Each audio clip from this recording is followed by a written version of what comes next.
Hello everyone and welcome back to the channel. In this video I'm going to be specifically giving 5 tips on how you can start getting paid work in the film and video industry.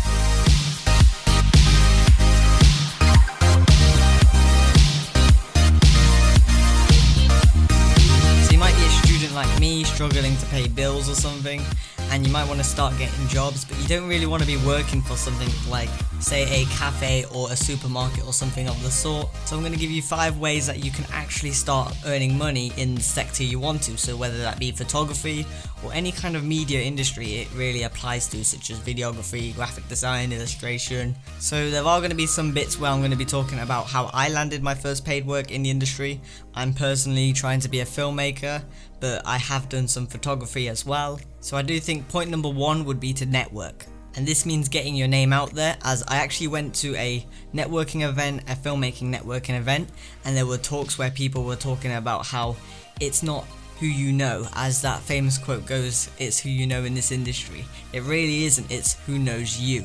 And I think that's really important for filmmakers to keep in their head. It's who knows you, which means you need to get out there. You need to let people know that you're here, you're in this city or town or wherever. You just need to get known. You need people to know you, and that way people know you.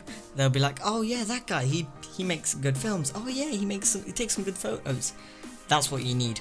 Number 2 would be to start volunteering and doing free work. I know this one can kind of annoy people, but the way I see it is, if you're enjoying what you do, filmmaking or photography, I'd do it for free any day kind of. It gets to a point where you will start charging, but you will just do that automatically. You'll start to know when you are worth money. But when you're starting out, people won't necessarily pay for you. They may pay for your expenses, which means paying for your food and travel costs. But when you don't even have anything to show them or any skill sets built up, you do need to start off by doing free work, as this for one gets your name out there. As say if you do it for like a charity, some guy owns a big charity, he could then pass your name further on to other charities who may want to pay for your services after seeing what you did for the first guy. And then with the stuff you do for free, I'm going to move on to point number 3, which is building a portfolio.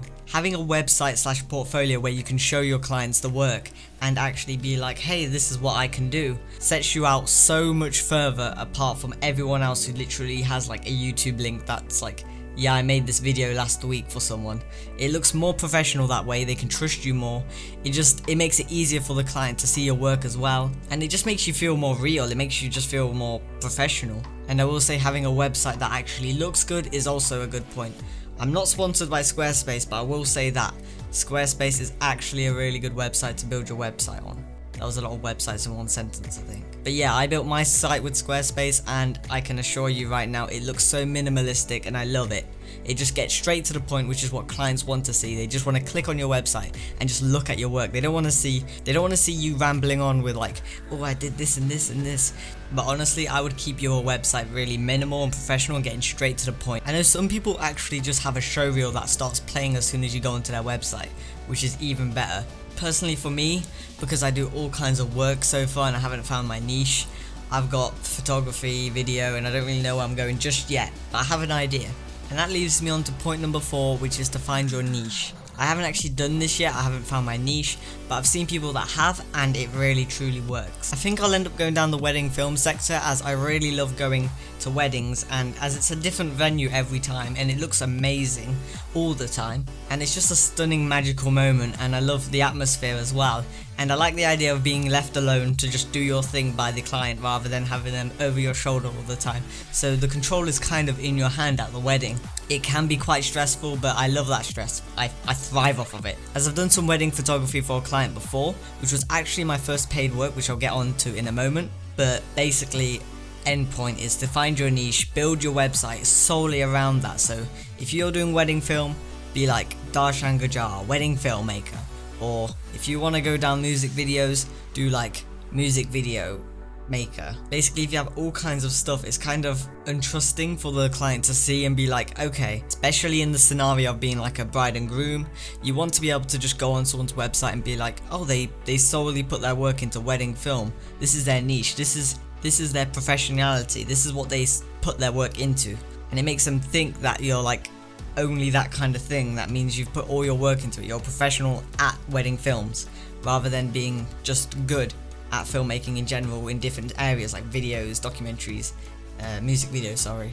You get the point I'm trying to get. If they go on your website, it says wedding film, they're going to be like, this guy's professional, he is a wedding filmmaker, not just a filmmaker. And I think my final tip will be to cold call. Cold calling can seem a bit scary at first, as it's one of those things that people hate, but it involves sending out emails to businesses saying that I can offer you my services, have a look at my website, and really it's a way that they can see what you can do and be like, okay, this guy's quite serious, he's not just a scam, he's actually a real filmmaker in our city, and they may reach out to you after that and hire you. I will say that this is the hardest way of probably getting business, as you will just get set down after offer and offer. They'll just be like, no, we're okay. But eventually you will start to meet people, network, do videos for like restaurants and stuff, and then they will be like, okay, wow, look at this restaurant, they've got this video, I want something like that, I want a bit of that. So they'll reach out maybe to the restaurant, be like, who filmed it? And they'll be like, oh, this guy. Flick them your business card and then bam, set for another job. And then I quickly want to just talk about the few jobs that I've managed to get. The first paid job I managed to get was actually a friend of a family member. So it was a wedding and they were looking for a photographer last minute, as I think theirs dropped out. And I was around at the time, I think I was 16 or 17, and I was doing college doing some filmmaking, and I had taken photos before, and I knew how light works, bouncing off of ceilings to soften, and so really I kind of had an idea of event photography before. So yeah, quite like that, they just hired me. And I will say it was quite a cheap price, but especially when you're starting out, if you get paid to do anything, that's quite good. And then it kind of moved from there. The wedding bride got me links with someone who runs websites for companies, and then she got me work with many other companies like a bar, so I did photography for a bar, and then I also did photography for a DJ company that does music for Asian weddings.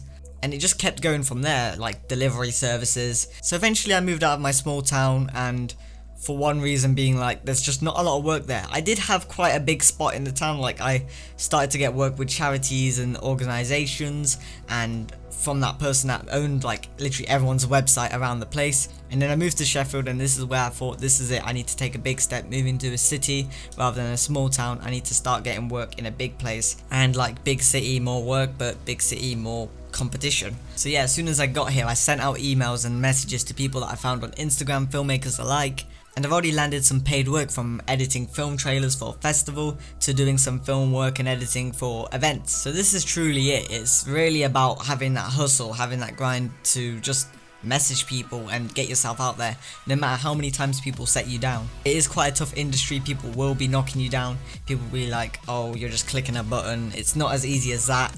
But anyway, that's the end of this video. If you have any questions that you'd want me to answer, just hit me a DM on Instagram or message me or comment, or yeah, just comment in the comment section below and I'll reply to it. But yeah, that's the end of the video, and if you enjoyed it, like and subscribe, and I'll see you next time.